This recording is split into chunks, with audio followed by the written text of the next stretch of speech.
अध्याय 81 शुद्ध रक्त। मैं अपने बिस्तर पर लेटा हुआ था और मैंने कमरे में प्रवेश करने वाले हर व्यक्ति को एक एक करके गिना। जैसे ही प्रत्येक व्यक्ति कमरे में प्रवेश करता था, वे गैरी की तरफ दीवार के पास किसी सैन्य अभ्यास की तरह खड़े हो जाते थे। वे सभी लोग जिनसे मैंने एक समय पर गंभीरता से बातचीत की थी, कमरे में थे, जिनमें Sylvia, Gary, Ian, Dan, Monk, Kyle, Martha और दो लाल बालों वाले जुड़वा बच्चे शामिल थे। क्या चल रहा है? तभी सर के कमरे में दाखिल हुए। उन्होंने दरवाजा बंद किया और दरवाजे पर कोई जादुई उपकरण लगा दिया। यह उपकरण पत्थर की मकड़ी जैसा दिखता था और दरवाजे पर चिपक गया और एक जादुई अंगूठी प्रकट हुई। चिंता मत करो, यह डिवाइस सिर्फ ये सुनिश्चित करने के लिए है कि कोई हमारी बात न सुन ले, सर के ने कहा और फिर आगे कहा। आज मैं जो कुछ भी आप सभी को बताने जा रहा हूँ वह बहुत ही गोपनीय है, लेकिन विल्फ्रेड और मैंने ये तय किया है कि अगर हम आप छात्रों को वर्तमान स्थिति के बारे में बता दें तो ये सबसे अच्छा होगा। जैसा कि आप सभी देख सकते हैं, हमारे दो छात्र गंभीर रूप से घायल हो गए। सच तो यह है कि वे भाग्यशाली थे कि वे जीवित बच गए। सर के फिर उन दो लाल बालों वाले जुड़वा बच्चों के पास गए। स्लॉथ और बेजर के लिए, क्या तुम कृपया समझा सकती हो कि ये लोग कैसे दिखते थे, सिल्विया? तभी सिल्विया मेरे बिस्तर के पास वाली अपनी सीट से उठ खड़ी हुई। कुल 3 घुसपैठिए थे। हम केवल उनकी एक झलक ही देख पाए, लेकिन उन सभी में एक बात समान थी, उन सभी ने लाल रंग के मुखौटे पहन रखे थे। गैरी और रे, मुझे लगता है कि आपने नकाबपोश लोगों में से एक का चेहरा देखा होगा। क्या आप बताना चाहेंगे कि वह कौन था? गैरी ने जवाब देने से पहले गला साफ किया। ये स्क्वायर मास्टर लेंसी था। कमरे में जोर जोर से सांसें रुकने लगी और बकबक होने लगी। हर कोई यकीन नहीं कर पा रहा था कि उन्होंने अभी अभी क्या सुना है। सर के ने ताली बजाई और सभी लोग तुरंत चुप हो गए। तभी सिल्विया ने सवाल पूछने के लिए अपना हाथ उठाया। क्या वे डार्क गिल्ड के सदस्य थे? सर के ने अपना सिर हिलाया। अगर वे होते तो ये काफी आसान होता। यही कारण है कि मैंने आज आप सभी को यहाँ इकट्ठा किया है। लाल नकाब वाले लोग प्योरब्लड नामक गुट से हैं। 11 साल पहले दिव्य प्राणी द्वारा सभी देशों में एक भविष्यवाणी फैलाई गई थी। इसमें कहा गया था कि हमारा उद्धारकर्ता लाल बालों वाले लड़के से आएगा। हमने अपने सबसे अच्छे शूरवीरों को बच्चों की तलाश में हर जगह भेजा और इस तरह आज हम बेजर, स्लॉथ, काइल, इयान और रे से मिले। इसी भविष्यवाणी के कारण प्योरब्लड का निर्माण हुआ। उनका लक्ष्य लाल बालों वाले बच्चों से छुटकारा पाना है। लेकिन इसका कोई मतलब नहीं है। वे उद्धारकर्ताओं को क्यों मारेंगे? भिक्षु ने पूछा। भविष्यवाणी का दूसरा भाग भी उसी समय बताया गया था कि लाल बालों वाला लड़का दुनिया का विनाश भी करेगा। ये पहली बार था कि दो भविष्यवाणियां दी गईं और वे एक दूसरे का खंडन भी करती थीं। इसने एल्यूर साम्राज्य को 2 हिस्सों में विभाजित कर दिया, जिससे प्योरब्लड्स का निर्माण हुआ। दुख की बात है कि एवरियन अकादमी के कई शूरवीर भी प्योरब्लड्स का हिस्सा हैं। हमें इसमें क्यों शामिल किया जा रहा है? डैन ने पूछा। हमारा उनसे कोई लेना देना नहीं है, डैन ने बेजर और स्लॉथ की ओर इशारा करते हुए कहा। डैन ने जो कहा था, उस पर सिल्विया भड़क उठी। आप ऐसा कैसे कह सकते हैं, डैन? इयान, काइल और रे हमारे दोस्त हैं। बेशक, इसमें हम भी शामिल हैं। माथा ने सिल्विया को शांत करने के लिए उसे पीछे खींच लिया। जैसे ही उन दोनों ने बहस करना बंद किया, सर के ने आगे कहा। चाहे आपको ये पसंद हो या नहीं, अब आप इसमें शामिल हैं। इसके लिए मैं सच में माफी चाहता हूँ। हमने कभी नहीं सोचा था कि प्योरब्लड्स इतनी दृढ़ता से काम करेंगे। अब तक उन्होंने केवल छात्रों के अकादमी में होने का विरोध किया था। ये पहली घटना है। लड़कर इस पूरे समय बेजर और स्लॉथ की रक्षा कर रहा था, लेकिन हमारे पास रे, इयान और काइल की रक्षा करने वाला कोई नहीं था। शुक्र है कि आपने खुद को शक्तिशाली सहयोगियों के साथ घेर लिया था। आपके साथ सिल्विया के होने से मुझे नहीं लगा कि प्योरब्लड्स आप पर हमला करने की हिम्मत करेंगे। फिर सर के मेरी ओर मुड़े। रे, इस समय भविष्यवाणी में बताए गए बच्चे के रूप में आप सबसे अधिक संभावित उम्मीदवार हैं। क्या तुम्हें ऐसा क्यों लगता है? आप शरीर हैं। 3 बार आपको मौत के करीब की स्थिति में डाला गया है, लेकिन हर बार आपका शरीर खुद को ठीक करने में कामयाब हो जाता है। लोग केवल ये सोच सकते हैं कि ये दिव्य सत्ता का आशीर्वाद है। छात्र चिकित्सा रिकॉर्ड उच्च रैंकिंग वाले शूरवीरों द्वारा एक्सेस किए जा सकते हैं। मुझे यकीन है कि शुद्ध रक्त वाले लोगों के पास पहले से ही यह जानकारी है, साथ ही आपकी टीम के सभी लोगों के बारे में भी जानकारी है। मैं उसे बताना चाहता था कि वह गलत था। मेरा शरीर ठीक हो गया क्योंकि मैं इंसान नहीं था। अब भी मेरे शरीर में मिश्रित लाल आभा ने सुझाव दिया कि मैं वर्तमान में किसी तरह का मिश्रण था। सिल्विया ने जो कहा था, उसके बाद इसने मेरे विचारों की पुष्टि की। यही कारण था कि मेरा शरीर सामान्य से ज्यादा तेजी से ठीक हो गया। उन्हें ये भी नहीं पता था कि मेरे बाल मूल रूप से काले थे और बाद में लाल हो गए। मैंने अपने दांत पीसना शुरू कर दिया। मैं कहना चाहता था कि मैं एक ड्रैगन हूँ, लेकिन इससे उन्हें लगेगा कि मैं पागल हूँ। मैं नहीं हो सकता। मुझे यकीन है कि मैं नहीं हूँ। इससे कोई फर्क नहीं पड़ता कि आप इस पर विश्वास करते हैं या नहीं, क्योंकि शुद्ध रक्त वाले लोग ऐसा ही मानते हैं और अब आपके आसपास रहने वाले लोग भी खतरे में हैं। हमारे पास आप सभी की 24 घंटे सुरक्षा करने का कोई तरीका नहीं है, इसलिए मैंने आज आप सभी को चेतावनी दे दी है। कृपया एक दूसरे का ख्याल रखें और सावधान रहें। जैसे ही सरके ने बोलना समाप्त किया, उन्होंने दीवार से उपकरण हटा लिया और दरवाजा खोल दिया। रुको, तुम्हारा मतलब है कि तुम हमारी रक्षा भी नहीं करोगे? डैन चिल्लाया। हम ज्यादा कुछ नहीं कर सकते, हमारे पास अपने सामान्य शूरवीर कर्तव्य हैं। हम आपकी हर संभव मदद करेंगे, लेकिन संदेह पैदा करने के लिए कुछ भी स्पष्ट नहीं करना सबसे अच्छा है। साथ ही, हम अभी यह नहीं जानते कि प्योरब्लड गुट का कौन सदस्य है। हो सकता है कि हम आपकी सुरक्षा के लिए किसी को भेज रहे हों, जो बाद में आपको मृत पाए। कुछ देर तक सब चुप रहे और सब कुछ समझ गए। एवरियन अकादमी को शूरवीरों का स्थान माना जाता था जहां वे सभी दुश्मन के खिलाफ एकजुट होते, लेकिन अब उन्हें पता चल गया था कि अकादमी के भीतर भी एक दुश्मन मौजूद है। यह उनके लिए एक झटका था। फिर सभी लोग कमरे से बाहर चले गए और गैरी और मुझे ठीक होने दिया। हालांकि मैं पहले से ही ठीक था, लेकिन मैं गैरी को खुश करने के लिए कुछ समय तक उसके साथ रहा। जो कुछ हुआ उसके बारे में जानने के बाद मुझे लगा कि गैरी को इस प्रक्रिया में चोट लगी है। 2 सप्ताह के बाद उसके घाव पूरी तरह से ठीक हो गए और हम अस्पताल से निकल सकते थे। वहां के डॉक्टर चाहते थे कि वे हमें फिर कभी न देखें। जब हम छात्रावास में वापस गए तो मेज पर एक सीलबंद लिफाफा छोड़ा हुआ था। लिफाफा गैरी के नाम पर बनाया गया था। अकादमी में पत्र प्राप्त करने या भेजने की अनुमति नहीं थी, जब तक कि वह महत्वपूर्ण न हो। पिछली बार जब मैंने ऐसा देखा था, तो वह मेरे पिता के बारे में समाचार था। गैरी ने पत्र को मेज से उठाया। अध्याय 82, स्थानांतरण। गैरी ने लिफाफा खोला और उसमें से पत्र निकाला। गैरी ने पत्र पढ़ना शुरू किया, लेकिन उसने अपनी एक भी मांसपेशी नहीं हिलाई। वह मूर्ति की तरह स्थिर खड़ा रहा और उसकी आंखें उसके द्वारा पढ़े गए प्रत्येक शब्द पर टिकी हुई थी। 10 मिनट हो गए थे और गैरी अभी भी नहीं हिला था। ऐसा लग रहा था जैसे वह बार बार पत्र पढ़ रहा था। पूरे कमरे में ऐसा लग रहा था कि उन्हें चुप रहना चाहिए क्योंकि गैरी की वजह से माहौल खराब हो रहा था। कुछ और पल बीत गए और डैन अब और बर्दाश्त नहीं कर सका। अरे यार, क्या तुम ठीक हो?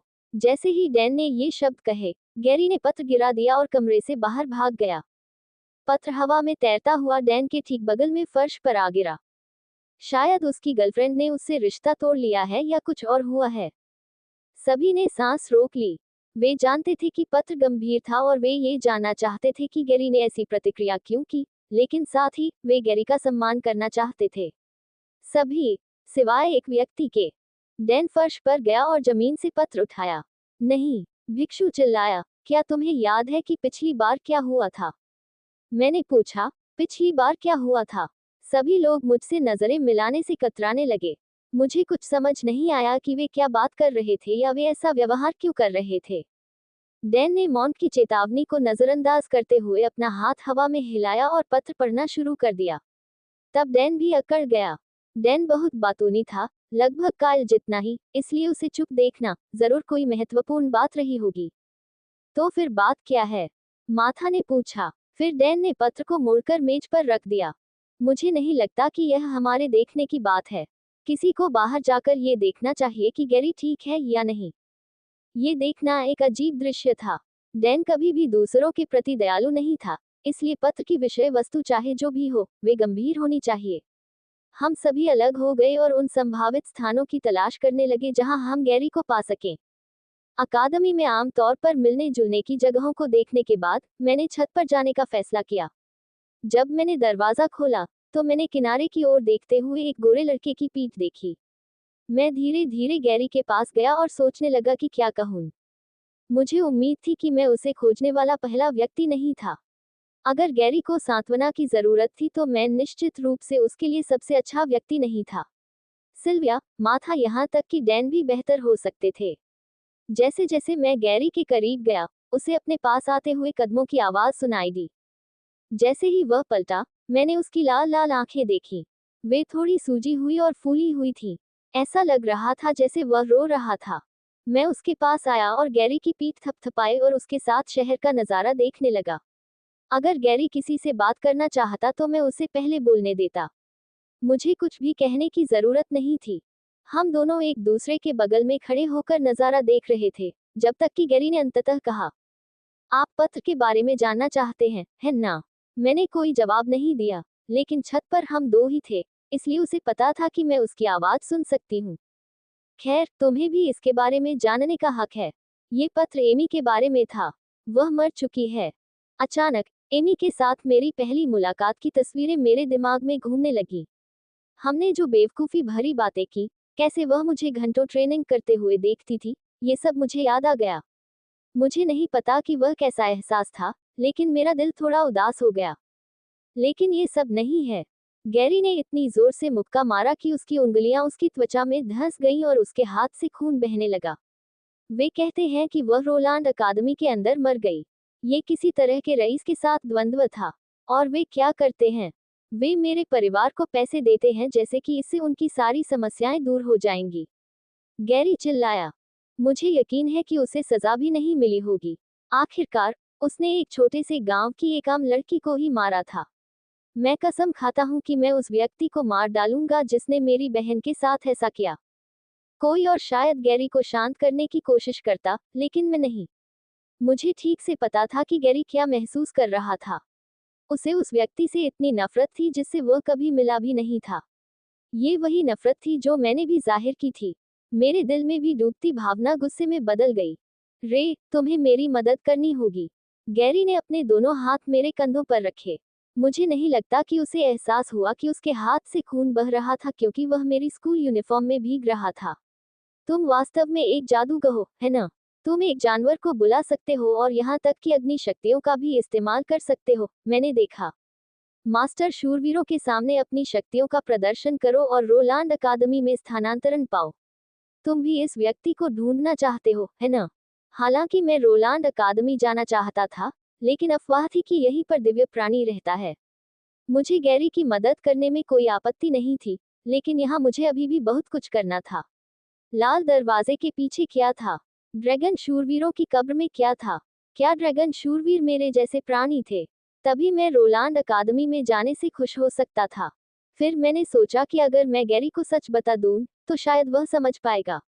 वह इस पूरे समय मेरे साथ अच्छा व्यवहार करता रहा है और उसके बिना शायद मैं उस दिन मर गया होता। अगर वह होता, तो वह मेरे लिए एक रहस्य रख सकता था। मैं ऐसा नहीं कर सकता गैरी। मेरी शक्तियां, वे सामान्य नहीं हैं। इससे पहले कि मैं अपनी बात पूरी कर पाता, गैरी मुझसे दूर हो गया।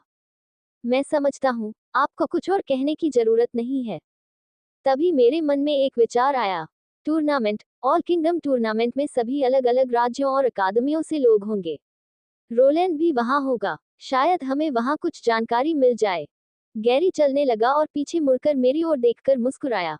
धन्यवाद, रे। अध्याय 83। गैरी ने खुद को समूह से दूर करना शुरू कर दिया और दूसरों ने उसे प्रशिक्षण के बाहर शायद ही कभी देखा हो। जब वह हर रात कमरे में वापस आता, तो वह हमेशा पसीने से लथपथ होता। कभी कभी रे उसे प्रशिक्षण मैदान में अभ्यास करते हुए देख लेता। बाकी लोगों ने डैन को पत्र की विषय वस्तु के बारे में कई बार परेशान किया था और उसे अंदर क्या है, इसका विवरण देने के लिए कहा था और आखिरकार उसने हार मान ली और बाकी लोगों को बता दिया। अब जब सभी को पता चल गया था कि गैरी मुश्किल समय से गुजर रहा है, तो उन्होंने उसे परेशान करना छोड़ दिया, ताकि उसे आराम करने और खुद को फिर से खोजने का समय और जगह मिल सके। लेकिन सच कहूं तो हर कोई खुद में बहुत व्यस्त था। एवरियन अकादमी टूर्नामेंट सिर्फ एक महीने दूर था। बहुत सारे पुरस्कार जीतने थे, लेकिन केवल शीर्ष 5 लोग ही ऑल किंगडम टूर्नामेंट में भाग ले सकते थे। फिर भी रे को टूर्नामेंट के बारे में ज्यादा चिंता नहीं थी। पहले, उसकी मूल योजना शीर्ष 10 में जगह बनाने की थी क्योंकि वह बूढ़े आदमी को खुश रखना चाहता था। यह एक उच्च स्थान होना चाहिए था। लेकिन बहुत सी चीजें हुई। रे ने गैरी की मदद करने का वादा किया था। इसके अलावा ये सबसे अधिक संभावना थी कि गैरी शीर्ष 5 में आने के लिए प्रशिक्षण ले रहा था। अब रे बस उसके लिए समर्थन के रूप में वहां रहना चाहता था, अपना वादा निभाना चाहता था। उस दिन ब्लैक नाइट ट्रेनिंग सेशन में सरके ने उन चारों को एक अच्छा सरप्राइज दिया था। वह प्योरब्लड सदस्यों से उपकरण लेकर आए थे। सभी हथियार और कवच जो रखे गए थे, वे सभी इंटरमीडिएट क्लास के थे। वहां जो कुछ भी था वह सब तो नहीं था, लेकिन बहुत कुछ ऐसा नष्ट हो गया था कि उसकी मरम्मत नहीं की जा सकती थी। सरके ने कहा, वह तलवार कहाँ है जिसका उपयोग लेंसी कर रहा था? रे ने पूछा। हालांकि तलवार खुद बर्बाद नहीं हुई थी, लेकिन यह व्यावहारिक रूप से अभी सिर्फ एक बुनियादी स्तर का हथियार है। किसी कारण से अंदर के जानवर क्रिस्टल के जादुई गुण खत्म हो गए थे। गैरी और रे, आपको पहले चुनना होगा। रे ने जाकर उपकरणों के टुकड़ों को देखा और अंत में कंधे की सुरक्षा के टुकड़े पर फैसला किया। वहां और कुछ भी ऐसा नहीं था जो वास्तव में उसे दिलचस्पी देता हो और उसने सोचा कि बाकी के साथ बाकी बेहतर प्रदर्शन करेंगे। सरके ने पहले ही अपनी वस्तुओं की मरम्मत के लिए भुगतान कर दिया था, इसलिए उनके गॉन्टलेट और छाती का टुकड़ा फिर से अच्छी हालत में था। मूलतः रे एक बेहतर तलवार चाहते थे, लेकिन गैरी ने पहले ही दोहरी ब्लेड वाली तलवार चुन ली थी और वे एक जोड़ी के रूप में उपलब्ध थी। गैरी द्वारा लिए गए ड्यूल ब्लेड गहरे बैंगनी रंग के थे। वे काफी पतले थे और उन दोनों की तरफ ऊपर की ओर एक क्रूज था। भिक्षु ने छाती पर पहना जाने वाला कवच और कुछ जूते लेने का फैसला किया। खुद को बचाने और अपने पैरों पर खड़े रहने के लिए हल्का कवच। किसी कारण से काइल को चेन वेट की ओर आकर्षित होना पड़ा। हालांकि उसने पहले कभी इस तरह के हथियार का इस्तेमाल नहीं किया था। अपने दिमाग में वह खुद को इसका इस्तेमाल करते हुए अच्छी तरह से देख सकता था। मेरा सुझाव है कि आप अपने कवच को रंगवा लें। टूर्नामेंट आ रहा है और यह आपके लिए अपनी शक्तियों को दिखाने का मौका है। आप अलग दिखना चाहते हैं, है न? अगर आप पढ़ाई पूरी करने के बाद शूरवीर नहीं बनना चाहते हैं, तब ये टूर्नामेंट आपके लिए एक अच्छा अवसर होगा, जहां आप कुलीन परिवारों द्वारा आपकी जासूसी की जाएगी और उनके रक्षक के रूप में कार्य कर सकेंगे। सरके ने समझाया। सभी तरह के अलग अलग जानवरों से मिलने वाले क्रिस्टल कवच की वजह से कई बार ऐसा हुआ कि उनके उपकरण मेल नहीं खाते थे।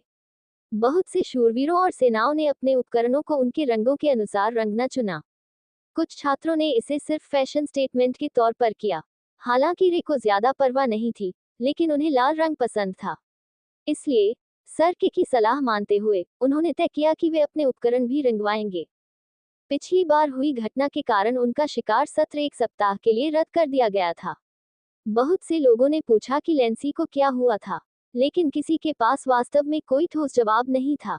चारों ओर एक अफवाह फैली हुई थी कि वह एक मिशन में बहादुरी से मरा था। बेशक केवल रे और अन्य लोग ही पूरे मामले की सच्चाई जानते थे। सरके सही थे। ऐसा लग रहा था कि कोई भी प्योरब्लड नामक गुट के बारे में नहीं जानता था। समूह के लिए इसके बारे में पूछना भी मुश्किल था। उन्हें डर था कि वे गलत लोगों को भड़का सकते हैं और खुद पर ध्यान आकर्षित कर सकते हैं। शाम को रे नोअर के साथ तलहटी की यात्रा करता था। जब उसने उसे सिस्टम में वापस डाला, तो आग की लपटों ने उसे प्रभावित करना बंद कर दिया। वह उसके शरीर की तरह ही जल्दी ठीक हो गई, जो एक राहत की बात थी। उसका पहला गैर मानव साथी जो उसके प्रति वफादार था। उस समय उसकी और गैरी की मदद के बिना रे की मृत्यु हो जाती। इस घटना से उसे पता था कि उसे और मजबूत होने की जरूरत है, इसलिए उसे दूसरों की मदद पर निर्भर नहीं रहना पड़ा। अभी ऐसा करने का सबसे आसान तरीका अधिक क्रिस्टल इकट्ठा करना था। आगामी टूर्नामेंट की समस्या ये थी कि रे को अपनी क्षमताओं का उपयोग करने की अनुमति नहीं थी। जैसे ही वह ऐसा करेगा, अकादमी को उसकी छिपी हुई शक्तियों के बारे में पता चल जाएगा। अगर वह इस टूर्नामेंट को जीतना चाहता था या उच्च स्थान प्राप्त करना चाहता था, तो उसे अपनी शुद्ध शक्ति का उपयोग करना होगा। इन सभी कारणों ने उसे चुपके से शिकार करने के लिए प्रेरित किया। तलहटी के आसपास शिकार करते समय रे को एक ऐसा क्षेत्र मिला जहां बर्फ के गोले थे। यह उसके लिए सोने की खान थी, क्योंकि बर्फ के गोले आग के प्रति कमजोर थे। उनमें एक मौलिक गुण बर्फ भी था। उनमें से 7 को हराने के बाद रे ने अपने आइस एट्रीब्यूट पर 6 जोड़ अंक अवशोषित करने में कामयाबी हासिल की और सिस्टम के माध्यम से 3 क्रिस्टल और गोलेम से उन्हें काटकर 4 क्रिस्टल इकट्ठा किए। रे अक्सर नए जानवरों की तलाश में वापस आकर तलहटी में लौटता था। उसने पाया कि क्षेत्र में बहुत से जानवर बर्फ की विशेषता रखते हैं। उसके लिए एक नए प्रकार के जानवर को खोजना महत्वपूर्ण था, क्योंकि सिस्टम उसे एक ही जानवर को बार बार हराने के बाद क्रिस्टल देना बंद कर देता था। इसके अलावा हर दिन रे बूढ़े आदमी के साथ प्रशिक्षण लेता था और अपने हाथ से हाथ का मुकाबला करने के कौशल को निखारता था। वह ब्लैक सैश नाइट्स के साथ फुटवर्क और तलवार चलाने के कौशल पर काम करता था, फिर शाम को शिकार करके क्रिस्टल इकट्ठा करता था और अपने शरीर और मौलिक शक्तियों को बेहतर बनाता था। पिछले 3 सप्ताह से हर दिन शिकार करने के बाद रे अधिक शक्तिशाली हो गया था। उसके पास वर्तमान में 10 इंटरमीडिएट बीस्ट क्रिस्टल आइटम भी थे।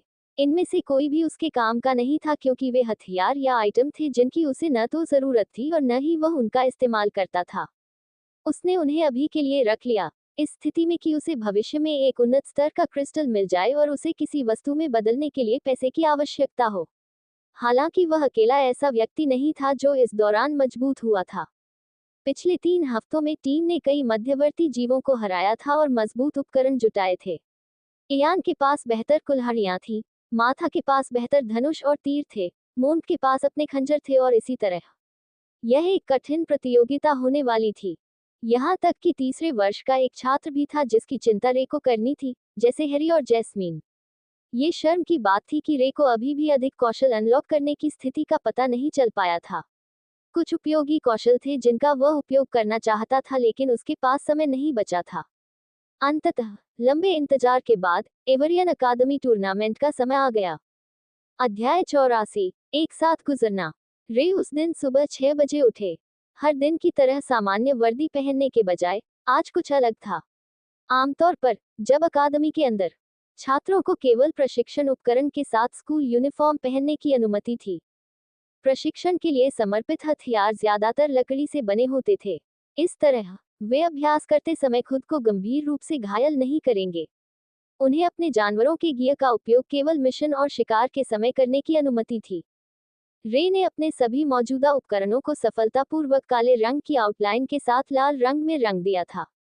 उसका नुकीला सुअ का छाती का टुकड़ा, उसका नया खरीदा हुआ कंधे का गार्ड और उसके जूते जो केवल मानक उपकरण थे और कुछ खास नहीं थे। जहां तक उसके दस्ताने की बात है, वे पहले से ही लाल थे, इसलिए उन्हें रंगने की कोई जरूरत नहीं थी। आज टूर्नामेंट में भाग लेने वाले सभी लोगों को अपने पास मौजूद सबसे अच्छे गियर पहनने थे।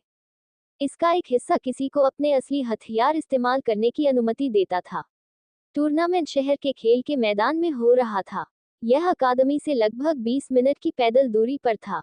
हालांकि शहर में ज्यादातर शूरवीरों की भरमार थी, लेकिन इसने सभी को नियमित गतिविधियों में भाग लेने से नहीं रोका। शहर में एक ऐसा अखाड़ा था जहां वे अक्सर खेल आयोजन या टीम गेम आयोजित करते थे। यहीं पर आज सभी छात्र इकट्ठा होने वाले थे। रे ने छात्रावास में चारों ओर देखते हुए देखा कि सभी लोग घबराए हुए थे, इस हद तक कि कुछ लोग एक दूसरे को अपना गियर और उपकरण पहनने में मदद कर रहे थे, क्योंकि उनके हाथ बहुत अधिक कांप रहे थे। लेकिन रे के लिए यह वास्तव में उतना मायने नहीं रखता था। जब बाकी लोग अभी भी तैयार होने की कोशिश कर रहे थे, रे ने कमरे से बाहर निकलने और सबसे पहले जाने का फैसला किया। अपने व्यस्त कार्यक्रम के कारण उसे पहले शहर देखने का मौका नहीं मिला था, इसलिए वह इस मौके का फायदा उठाना चाहता था। शहर में घूमते हुए उसने देखा कि माहौल हमेशा से अलग था। पूरा शहर जीवंत और कम तनावपूर्ण लग रहा था। आमतौर पर शूरवीर हमेशा गंभीर और सतर्क रहते थे, लेकिन आज यह ज्यादा उत्सव जैसा लग रहा था। एक और बड़ा अंतर शहर के अंदर के लोगों का था। एवरियन में ज्यादातर सिर्फ शूरवीर थे और यहाँ वहाँ कुछ व्यापारी भी थे। आज अलग अलग शहरों से लोग यहाँ घूमने आए थे। साल में एक बार एवरियन टूर्नामेंट के लिए आसपास के शहरों के लिए अपने दरवाजे खोल देता था। बहुत से रईस अपनी सेना में भर्ती करने या यहाँ तक कि एक गार्ड के रूप में इस्तेमाल करने के लिए प्रतिभाशाली शूरवीरों की तलाश करते थे। अब एवरियन में हर कोई शूरवीर बनना चाहता था और शैडो प्लेग के खिलाफ अग्रिम पंक्ति में लड़ना चाहता था। लेकिन एवरियन अकादमी की उच्च प्रतिष्ठा के कारण बहुत से लोगों ने अपने बेटे बेटियों को यहाँ प्रशिक्षण के लिए भेजा। आखिरकार अच्छी तरह से घूमने और जगह का दौरा करने के बाद रे मैदान में पहुंच गए। बाहर लोगों की भीड़ थी जो अंदर जाने के लिए पूरी ऊर्जा से भरे हुए थे। शुरुआती कार्यक्रम 9 बजे तक शुरू भी नहीं हो पाया था, इसलिए बाहर पहले से ही इतने सारे लोगों को इंतजार करते देखना प्रभावशाली था। सौभाग्य से प्रतिभागियों के लिए एक अलग प्रवेश द्वार था। प्रतिभागियों के एकमात्र प्रवेश द्वार के बाहर बहुत सारे माता पिता अपने बच्चों से मिलने आए थे और उन्हें वापस अंदर जाने देने से पहले उन्हें शुभकामनाएं दी थी। जब रे अंदर जाने के लिए इंतजार कर रही भीड़ के पास से गुजरे, तो उन्होंने अपने बारे में की जा रही टिप्पणियों को सुना। क्या उन्होंने सचमुच एक लाल बालों वाली महिला को प्रतियोगिता में प्रवेश की अनुमति दी? यहाँ तक कि उसका गिय भी लाल है। क्या वह पूरे शहर को श्राप देना चाहता है? मैंने सुना है कि अकादमी ने अन्य रेडहेड्स को भी प्रतियोगिता में भाग लेने की अनुमति दे दी है। ओह, एवरियन अकादमी कितनी गिर गई है। शायद मुझे इस साल अपने बेटे को किसी दूसरी अकादमी में भेज देना चाहिए था।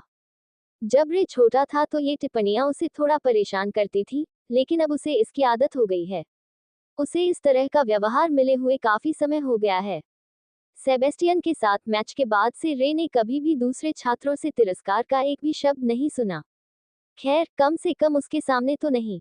वह अंदर जाता रहा और प्रतियोगियों के लिए प्रतीक्षा क्षेत्र में लगे संकेतों का अनुसरण करता रहा। संकेत उसे एक भूमिगत सीढ़ी तक ले गए, जो अंततः दोहरे दरवाजों के एक विशाल सेट तक पहुंच गई। जब रे अंदर गया, तो उसकी नजर एक विशाल हॉल पर पड़ी। हॉल एवरियन अकादमी के डाइनिंग हॉल जितना ही बड़ा था। फर्क सिर्फ इतना था कि वहां कुर्सियां और मेजें नहीं थीं। हॉल में अभी भी आधे से ज्यादा प्रतिभागी मौजूद थे। कुल मिलाकर इस टूर्नामेंट में लगभग 350 प्रतिभागी हिस्सा लेने वाले थे। कुछ प्रतिभागी हॉल के अंदर अभ्यास कर रहे थे या अपने उपकरण जांच रहे थे। अन्य लोगों ने समूह बनाए थे और सहजता से बातचीत कर रहे थे। ये दूसरे और तीसरे वर्ष के छात्रों का मिश्रण था और उपकरणों में अंतर नाटकीय था। ये स्पष्ट था कि तीसरे वर्ष के छात्रों को इस टूर्नामेंट में बढ़त हासिल थी। अब तक हर साल तीसरे वर्ष का छात्र विजेता बनकर सामने आता था। यह अपेक्षित परिणाम था। सच तो यह है कि यह टूर्नामेंट दूसरे वर्ष के छात्रों को ये दिखाने का एक तरीका था कि उन्हें आलसी होने से बचने के लिए अभी लंबा रास्ता तय करना है। उसके रूममेट अभी भी नहीं आए थे और भले ही रे ने हैरी और जैस्मीन को देखा था, लेकिन उसने जाकर उन्हें नमस्ते कहने की जहमत नहीं उठाई। वह ये नहीं कहेगा कि वे दोस्त हैं। इसके बजाय उसने कमरे में एक खाली जगह पर जाकर ध्यान लगाने का अभ्यास करने का फैसला किया। 1 घंटा बीतने के बाद कमरा भरने लगा था। दोहरे दरवाजे खुले और पहचाने जाने वाले चेहरे अंदर घुस आए। रे वहां है। काइल ने इशारा किया। पूरा समूह रे के पास आया, उसे साथ दिया और आगामी टूर्नामेंट के बारे में बातचीत करने लगा। तुम्हें अपने लिए ऐसी जगह कैसे मिली? काइल ने पूछा। हालांकि कमरा भरा हुआ था, लेकिन किसी कारण से वह स्थान जहां रे पहली बार आया था, कभी भी लोगों से भरा नहीं था। लोग उसे महामारी की तरह टालते थे। मुझे लगता है कि लोग मुझसे बच रहे हैं, रे ने जवाब दिया। तुम एक मानव विकर्षक की तरह हो। हमें तुम्हें अपने साथ रेस्तरां में ले जाना शुरू कर देना चाहिए। सभी ने काइल की टिप्पणी को नजरअंदाज कर दिया और अचानक शांति हो गई। माथा ने चुप्पी तोड़ते हुए कहा, मैंने सुना है कि पहला राउंड युद्ध शैली वाला होगा। हाँ, आमतौर पर वे राउंड को 2 समूहों में विभाजित करते हैं। सिल्विया ने सहमति में अपना सिर हिलाते हुए कहा। दूसरे वर्ष के छात्र पहले जाते हैं और फिर तीसरे वर्ष के छात्र। अंतिम 10 छात्र नॉकआउट चरणों में जाते हैं जो एक पर एक होते हैं। 10 स्पॉट हैं। ये बढ़िया है। हम सब एक साथ जा सकते हैं। भिक्षु उत्साह में मुस्कुराया। ये सुनकर किसी कारणवश माथा के चेहरे पर हल्की सी उदासी छा गई। लेकिन इसका मतलब यह है कि इसके बाद हम एक दूसरे के खिलाफ जा सकते हैं। जब समय आएगा तो हम इससे निपट लेंगे, डैन ने जवाब दिया। हम खुद को सही साबित करना चाहते हैं, तो ये कुछ ऐसा है जो हमें करना ही होगा। इसमें कोई व्यक्तिगत भावना शामिल नहीं है। वे इस बात पर बहस नहीं कर सकते थे। उन्हें बस इस बात की चिंता थी कि वे अपना सर्वश्रेष्ठ प्रदर्शन करें। अचानक सिल्विया ने अपना हाथ सबके बीच में रख दिया। सब उसे अजीब तरह से देखने लगे और सोचने लगे कि वह क्या करने की कोशिश कर रही है। तो फिर चलो वादा करते हैं कि हम शीर्ष 10 स्थानों पर पहुंचेंगे, सिल्विया ने कहा। एक एक करके उन्होंने एक दूसरे के ऊपर हाथ रखना शुरू कर दिया। रे को छोड़कर सभी को लगा कि यह थोड़ा बचकाना है। चलो रे, काइल ने कहा, खट्टे अंगूर बनना बंद करो। अनिच्छा से रे ने भी बाकी सभी लोगों के साथ अपना हाथ ऊपर रख दिया। एक साथ 1 2 3 हुर्रे, वे सब चिल्लाए। अध्याय 85 नियम। जब रे और अन्य लोग आगे के निर्देशों के लिए हॉल में प्रतीक्षा कर रहे थे, वयस्क शूरवीरों का एक समूह कमरे में दाखिल हुआ। उनमें से हर एक के हाथ में एक बहुत बड़ी बोरी थी जिसमें कुछ अज्ञात चीजें भरी हुई थी। फिर वे कमरे में घूम घूम कर बोरियों से हर एक प्रतियोगी को कंगन देने लगे। कंगन के बारे में ज्यादा कुछ नहीं कहा गया। उन्हें बस इतना बताया गया कि अगर वे भाग लेना चाहते हैं तो उन्हें इसे पहनना होगा। ब्रेसलेट कांच की तरह साफ था और एक वयस्क की मुट्ठी से थोड़ा बड़ा था। रे के गॉन्टलेट्स की तरह। जब उन्होंने उन्हें अपनी कलाई के चारों ओर पहना तो यह एकदम फिट होकर सिकुड़ गया। थोड़ी देर और इंतजार करने के बाद एक नाइट मास्टर दरवाजे से अंदर आया। यह महिला नाइट मास्टर रोज थी। रोज ग्रीन सैश्ड नाइट्स की लीडर थी और जब वह लोगों की भीड़ के बीच से हॉल के दूसरे छोर तक पहुंची तो उसने अपने चारों ओर एक खास सैश पहना हुआ था। जब ऐसा लगा कि वह बोलने के लिए तैयार है तो पूरा कमरा शांत हो गया। सुप्रभात सभी को। मैं आप सभी को इस टूर्नामेंट के नियमों के बारे में बताने आया हूँ। काम का पहला चरण। क्या तृतीय वर्ष के 1 से 5 रैंक के छात्र कृपया आगे आएंगे। 5 छात्र, जिन्हें रे ने पहले कभी नहीं देखा था, वहां गए जहां रोज खड़ी थी। तीसरे वर्ष के छात्रों को देखकर उसे हैरी की याद आ गई। जब उन दोनों में लड़ाई हुई थी तो उसने अपने कम्युनिकेटर पर नंबर दिखाया और यह केवल रैंक 50 पर था। रोज के बगल में खड़े ये छात्र उससे भी ऊपर थे और अकादमी में सबसे मजबूत माने जाते थे। अगली बार द्वितीय वर्ष के 1 से 5 रैंक के छात्र कृपया आगे आएं। गैरी, सिल्विया, इयान, मोन्क और डैन सभी आगे बढ़कर लाइन में लग गए। पहले साल से दूसरे साल तक रैंकिंग प्रणाली में बहुत ज्यादा बदलाव नहीं हुआ। डैन और मोन्क हमेशा धीरे धीरे रैंक की सीढ़ी पर चढ़ते रहे थे और आखिरकार उन्होंने शीर्ष स्थान हासिल कर लिया। जब उनका कमरा आखिरकार शीर्ष 5 स्थानों पर पहुंच गया तो वे एक दूसरे से न लड़ने पर सहमत हो गए। आखिरकार वे एक टीम थे। सभी अच्छे दोस्त बन गए थे और उन्हें लगा कि रैंक बदलने का कोई मतलब नहीं है। हालांकि अभी स्थिति अलग थी। हर कोई बाहर के दर्शकों को दिखाना चाहता था कि उन्होंने क्या कौशल सीखा है। यहाँ खड़े 10 छात्रों को वरीयता दी जाएगी। वे पहले दौर में भाग नहीं लेंगे और सीधे नॉकआउट चरण में पहुंच जाएंगे। छात्र उपद्रवी होने लगे। क्या बकवास है। काइल ने विरोध किया। क्या हमने अभी समझौता नहीं किया है। वे पहले ही इसे पारित कर चुके हैं। रोज ने शिकायत करने वाले छात्रों की अनदेखी करने का निर्णय लिया और बातचीत जारी रखी। आप सोच रहे होंगे कि आपकी कलाई पर ये उपकरण किस काम के हैं। कुछ ही देर में आप सभी को उन पर एक नंबर डिस्प्ले दिखाई देगा। जब रे ने अपनी कलाई की ओर देखा तो कंगन पर हरे रंग की आकृति 100 HP लिखी हुई दिखाई दी। प्रतियोगिता का पहला राउंड एक जंगी मुकाबला होगा। दूसरे वर्ष के छात्र पहले भाग लेंगे। बचे हुए अंतिम 5 छात्र नॉकआउट चरणों में आगे बढ़ेंगे। फिर उसने एक कंगन हवा में उठा लिया। यह आपकी जीत का टिकट है। बैटल रॉयल में आपको केवल नियमित लकड़ी के प्रशिक्षण उपकरण का उपयोग करने की अनुमति होगी। आपके द्वारा लिए गए प्रत्येक हिट के लिए ये संख्या कम हो जाएगी। जब संख्या 0 पर पहुंच जाती है तो आप टूर्नामेंट से बाहर हो जाएंगे।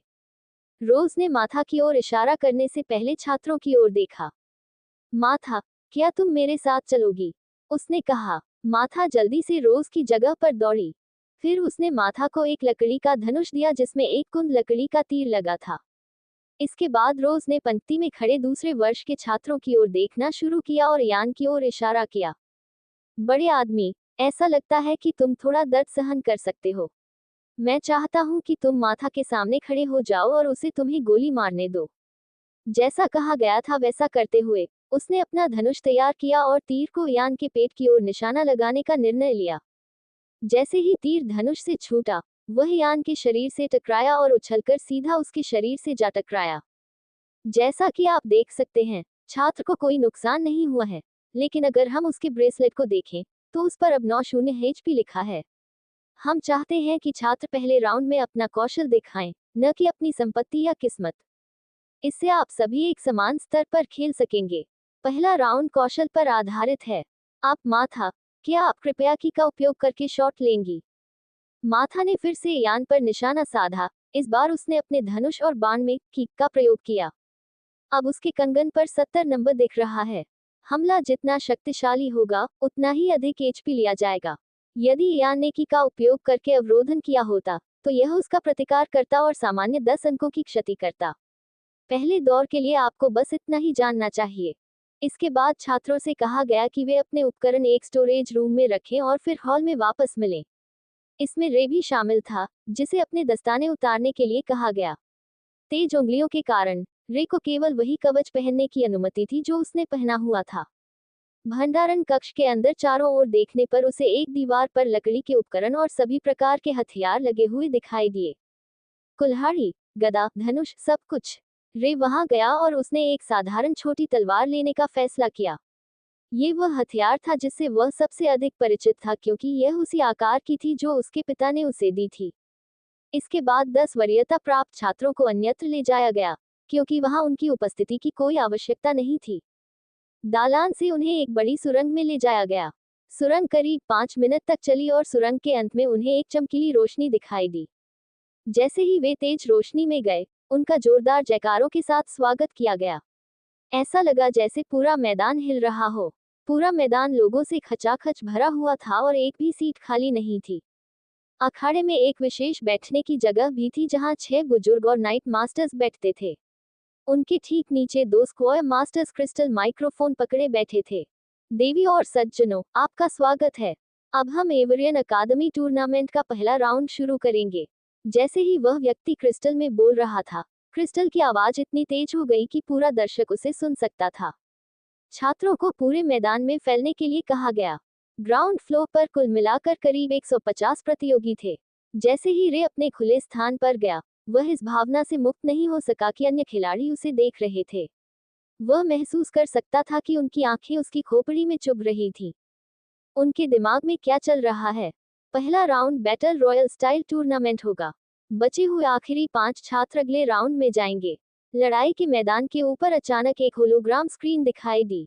जैसा कि आप यहाँ देख सकते हैं, दर्शक हर एक प्रतियोगी का एचपी देख पा रहे हैं। जब किसी प्रतियोगी का एचपी काउंटर 0 पर पहुंच जाता है, तो उसे बाहर कर दिया जाएगा। अब हम शुरू करने के लिए तैयार हो जाएं। सारे दर्शकों ने एक साथ उल्टी गिनती शुरू कर दी। 3, 2, 1। अध्याय 86, भयंकर किरण। जैसे ही लड़ाई शुरू हुई, रे के सबसे करीबी 10 लोग उसकी ओर दौड़ पड़े। रे को लग रहा था कि बाकी प्रतिभागी उसे देख रहे हैं और वह सही था। उन्होंने शुरू से ही मिलकर उस पर हमला करने की योजना बनाई थी, क्योंकि वे जानते थे कि रे इतना शक्तिशाली है कि उसे अकेले नहीं हरा सकते। जैसे ही पहले आदमी ने तलवार से रे पर वार किया, रे ने सहजता से वार को रोकने के लिए अपना हाथ ऊपर उठा लिया। लेकिन जैसे ही तलवार रे के हाथ पर लगी, उसके कंगन का नंबर बदल गया। हालांकि इस वार ने रे को बिल्कुल भी चोट नहीं पहुंचाई, लेकिन सिस्टम ने वार को एक साफ वार के रूप में गिना था क्योंकि लकड़ी की तलवार का सीधा संपर्क उसकी त्वचा से हुआ था। रे वर्तमान में अपनी त्वचा की ताकत को मजबूत करने के लिए की का उपयोग कर रहा था, लेकिन पहला दौर कौशल के बारे में था, ताकत के बारे में नहीं। रे को आखिरकार रोज की बातें समझ में आ गईं और उसने सोचा कि यह मुश्किल होगा। अगर रे को सभी प्रतियोगियों को हराना होता तो उसके लिए यह मुश्किल नहीं होता, लेकिन बिना मारे ऐसा करना मुश्किल होता। रे पर हमला करने वाला आदमी अवाक रह गया। जब उसकी तलवार रे की त्वचा को छूती है, तो ऐसा लगता है कि वह स्टील की एक ठोस पट्टी पर वार कर रहा है। रे ने जल्दी से उस आदमी की कलाई पकड़ी और उसे घुमाया जिससे उसकी तलवार नीचे गिर गई। दूसरे सभी लोग रे पर हमला करने के लिए तैयार हो गए ताकि वे जल्दी से उससे छुटकारा पा सकें। रे ने ये देखा और दूसरे आदमी की कलाई पकड़ ली। आदमी ने भागने की कोशिश की लेकिन रे की ताकत बहुत ज्यादा थी। जैसे ही दूसरे हमला करने के लिए उसके करीब आए, उसने उस आदमी के शरीर को उठाकर उसे मानव ढाल की तरह इस्तेमाल किया। हर वार ने उस आदमी को पूरी तरह से घायल कर दिया। उसका ब्रेसलेट लगातार बज रहा था और कई सारे नोटिफिकेशन दिखाने लगा था। -10 HP, -10 HP, अल्पविराम डॉट। अंततः संख्या 0 पर पहुंच गई। लोगों ने हमला करना बंद कर दिया, इसलिए रे ने अपनी मांस की ढाल एक तरफ फेंक दी। और हमारे पास बाहर होने वाला पहला प्रतियोगी है, उद्घोषक ने चिल्लाकर कहा। भीड़ ने हूटिंग शुरू कर दी। उन्हें लगा कि रे की किसी दूसरे व्यक्ति को मानव ढाल के रूप में इस्तेमाल करने की रणनीति गंदी थी। जैसे ही उस आदमी के ब्रेसलेट पर स्कोर 0 पर पहुंचा, उसके पूरे शरीर के चारों ओर एक चमकदार सफेद रोशनी चमकने लगी और उसे दूर भेज दिया। ब्रेसलेट पर टेलीपोर्टेशन जादू उकेरा गया था। इसे छात्रों को एरिना के पास एक मेडिकल साइट पर टेलीपोर्ट करने के लिए सेट किया गया था, जब उनके अंक 0 पर पहुंच गए। रे ये समझने की कोशिश कर रहा था कि आखिर क्यों इन लोगों ने एक साथ मिलकर उसे निशाना बनाया था। क्या वे शुद्ध रक्त के थे, या फिर उन्होंने पहले से ही एक साथ मिलकर काम करने पर सहमति जताई थी। रे ने फिर उन आदमियों को करीब से देखा जो उसके सामने खड़े थे। उसने उनके चेहरे अच्छी तरह पहचान लिए थे। कुछ समय हो गया था लेकिन उसने खुद से वादा किया था कि वह उनके चेहरे कभी नहीं भूलेगा। बीच में और बाकी लोगों के सामने खड़े आदमियों में से एक आदमी रे पर सबसे पहले कोई वस्तु फेंकने वालों में से एक था। रे पर हमला करने वाले लोग उन समूहों में से एक थे जिन्होंने गैरी और मोंट के बीच लड़ाई पर बहुत पैसा लगाया था। जब रे ने लड़ाई रोक दी थी तो समूह ने वादा किया था कि वे एक दिन अपना बदला लेंगे, लेकिन रे और सेबेस्टियन के बीच लड़ाई देखने के बाद उन्हें पता चल गया कि वे अकेले इतने मजबूत नहीं थे। वे रे पर हमला करने के लिए इस मौके का इंतजार कर रहे थे। वे अकादमी में ऐसा नहीं कर सकते थे क्योंकि वहां केवल आमने सामने की लड़ाई की अनुमति थी, इसलिए यह उनके लिए मौका था। उन्हें इस बात का अंदाजा नहीं था कि उस समय रे कितना मजबूत हो गया था। रे टूर्नामेंट में पीछे रहने की योजना बना रहा था, खुद पर किसी का ध्यान आकर्षित नहीं करना चाहता था, लेकिन उनकी हरकतों ने दर्दनाक यादें वापस ला दी। प्योरब्लड के हमले के बाद रे किसी को भी आसानी से नहीं छोड़ने वाला था। एक और आदमी आगे बढ़ा। रे ने हमला करने से पहले ही उसके पैरों पर वार कर दिया। वह आदमी कुछ देर तक स्थिर खड़ा रहा और फिर दर्द से चीखता हुआ पूरी तरह गिर पड़ा। उसके पैर इतने बुरी तरह से टूट गए थे कि हड्डी बाहर निकल आई थी। रे ने अन्य 8 लोगों पर हमला किया और उन्हें एक ही झटके में ढेर कर दिया। यह इतना तेज था कि उन्हें वापस हमला करने का समय भी नहीं मिला। रे ने सुनिश्चित किया कि उन पर सिर्फ इतनी ताकत से हमला किया जाए कि उन्हें नुकसान पहुंचे लेकिन उनकी जान न जाए। अकादमी कुछ टूटी हड्डियों को ठीक कर सकती थी, लेकिन एक ऐसी मौत जिसे वे आसानी से माफ नहीं कर सकते थे। फर्श पर पड़े 9 आदमी दर्द से कराह रहे थे। दर्शक बहुत उलझन में थे। उन्हें पहले वाले आदमी की तरह टेलीपोर्ट क्यों नहीं किया गया? जब उन्होंने डिस्प्ले पर देखा तो उन्हें समझ में आ गया कि ऐसा क्यों किया गया। फर्श पर पड़े लोगों से केवल -20 एचपी ही छीना गया था। युद्ध प्रणाली ने प्रत्येक प्रहार को रे की ओर से की प्रहार के रूप में गिना, जिससे केवल 20 अंक का नुकसान हुआ। अकादमी को यह उम्मीद नहीं थी कि कोई ऐसा व्यक्ति होगा जो अन्य छात्रों को इस हद तक पूरी तरह से पराजित कर सकेगा कि वे उन्हें एक ही बार में हरा सकें। भीड़ उपद्रवी होने लगी। वह बच्चा शैतान है। वह लोगों को इस तरह कैसे चोट पहुंचा सकता है? उसे पहले तो प्रतियोगिता में भाग लेने की अनुमति ही नहीं दी जानी चाहिए थी। वह गंदी लड़ाई कर रहा है। किस तरह के माता पिता ने उसका पालन पोषण किया है? भीड़ में मौजूद उस आदमी ने जब ये शब्द कहे तो रे ने पलटकर उसे घूर कर देखा। उसकी आंखें भयंकर थीं। उस आदमी को पसीना आने लगा। उसके दिल में डर बढ़ने लगा। रे और उसके बीच करीब 100 मीटर की दूरी थी। उस आदमी ने सोचा कि रे ने उसे कैसे सुना होगा और कैसे जान पाया होगा कि वह कहाँ है। हालांकि यह असंभव लग रहा था, लेकिन उस आदमी के मन में कोई संदेह नहीं था कि रे सीधे उसे घूर रहा था। वह एक राक्षस है। आदमी खड़ा हुआ और इशारा किया। 6 बुजुर्ग बाकी दर्शकों से अलग बैठने की जगह पर बैठे थे और हो रही घटनाओं पर चर्चा कर रहे थे। क्या हमें इस लड़के के लिए कुछ करना चाहिए? एक बुजुर्ग ने सुझाव दिया। लोग उसे गंदा कहते हैं, फिर भी उन्हें 10 लोगों द्वारा एक पर हमला करने में कुछ भी गलत नहीं लगता। बूढ़े आदमी ने जवाब दिया। एक बुजुर्ग ने पूछा, क्या होगा यदि वह किसी छात्र को मार डाले? मैं तुमसे वादा करता हूं कि मेरा छात्र इतनी दूर नहीं जाएगा। बूढ़े आदमी ने वादा किया। बूढ़ा आदमी रे के बहुत करीब महसूस करता था, इतना कि वह रे को अपने बेटे की तरह मानता था। उसे लगता था कि वह रे को अच्छी तरह जानता है और भले ही उसने वे शब्द कहे हों, लेकिन वह खुद उन पर विश्वास नहीं करता था। रे से उसे जो गुस्सा आ रहा था, उससे वह डर गया। लेखक नोट: जैसा कि आप देख सकते हैं कि यह अध्याय पहले व्यक्ति के बजाय तीसरे व्यक्ति में लिखा गया था। टूर्नामेंट में बहुत सारे दृष्टिकोण और नियम हैं जिन्हें समझाने की आवश्यकता है, जो पहले व्यक्ति में बेहद मुश्किल होगा। अतीत में मैंने पहले और तीसरे व्यक्ति के बीच स्विच किया है, लेकिन ये टूर्नामेंट अब बस बहुत लंबा है। मैं दर्शकों की प्रतिक्रिया जानना चाहता था। यदि आपको तीसरे व्यक्ति के लेखन से कोई आपत्ति नहीं है तो मैं अभी इसके साथ रह सकता हूं और बाद में वापस आ सकता हूं, या उपन्यास के बाकी हिस्से के लिए तीसरे व्यक्ति को ही रखें। कृपया मुझे बताएं कि आप क्या सोचते हैं। अध्याय 87। Number 1। Gary, Sylvia, Monk, Ian और डैन इस समय एरिना के सबसे ऊपरी तल पर एक साथ खड़े थे। ये सबसे ऊंचा व्यूइंग पॉइंट था, लेकिन वहां कोई सीट नहीं थी और केवल प्रतियोगियों को ही वहां जाने की अनुमति थी। उनका समूह और कई अन्य तृतीय वर्ष के छात्र इस समय नीचे मैच देख रहे थे। समूह ने अभी अभी रे द्वारा 10 छात्रों की क्रूर पिटाई देखी थी। सिल्विया रे की आंखों में गुस्सा देख सकती थी और चिंतित होने लगी थी। मुझे समझ नहीं आया, क्या उन छात्रों में से कोई भी की का उपयोग नहीं कर सकता था? डैन ने पूछा। वे का इस्तेमाल कर रहे थे, सिल्विया ने जवाब दिया। बस बात ये थी कि रेकी की इतनी शक्तिशाली थी कि वे कुछ नहीं कर पा रहे थे। सिल्विया वर्तमान में अपनी आंखों में कोशिकाओं को सक्रिय करने के लिए की का उपयोग कर रही थी। इससे उसे दूसरी तरह की दृष्टि मिली जहां वह अन्य छात्रों के की प्रवाह को देख सकती थी। ये रे की ड्रैगन आंखों के समान था लेकिन इसका बहुत कमजोर संस्करण था। वह केवल इतना बता सकती थी कि रेकी की अविश्वसनीय रूप से मजबूत थी और वर्तमान में बेकाबू हो रही थी। वह अपनी ताकत हमसे छुपा रहा होगा, इयान ने कहा। मुझे उम्मीद है कि छात्रों को ज्यादा चोट नहीं पहुंची होगी, गैरी ने जवाब दिया। वे सभी इसके हकदार हैं, उनमें से प्रत्येक। गैरी को कुछ कहते देख सभी लोग हैरान थे। अपनी बहन की मौत के बाद से उसने उनसे या किसी से ज्यादा बात नहीं की थी। क्या उन्होंने वाकई सोचा था कि वे उसके खिलाफ कुछ कर सकते हैं, क्योंकि ये 10 बनाम 1 था। गैरी हंसा। आपको शायद याद न हो, लेकिन मुझे वह बड़ी नाक अच्छी तरह याद है। जब मोन्क और मैं लड़े थे, तब दंगा उन्हीं लोगों ने शुरू किया था और ऐसा लगता है कि रे को वे अच्छी तरह याद हैं।